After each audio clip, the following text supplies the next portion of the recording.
అత్తని అనకుండా పెద్ద కోడలు వేసిందంట, పెద్ద కోడలు కానుకుంటే చిన్న కోడలు వేసిందంట, చిన్న కోడలు కానుకుంటే ఇంకా చిన్న కోడలు వేసిందంట. అందరు ఏడు విడికలు ఒప్పేసారట 7 మంది కోడలు. తండ్రి వచ్చి ఆ మాత్రం తినిపోయిందట.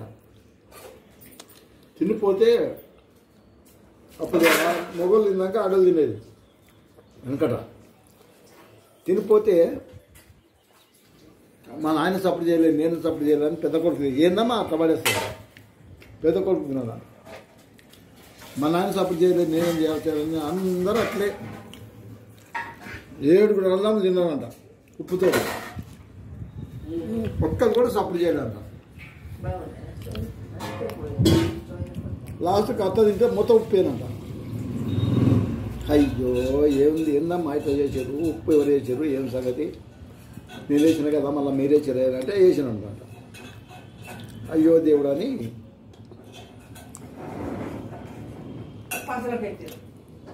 పసలకాడికి ఒక్కదానికి మీరు అందరు నేను తల బుక్కడు ఉండకాడికి తీసుకుపోయి పసలు పెట్టాడు.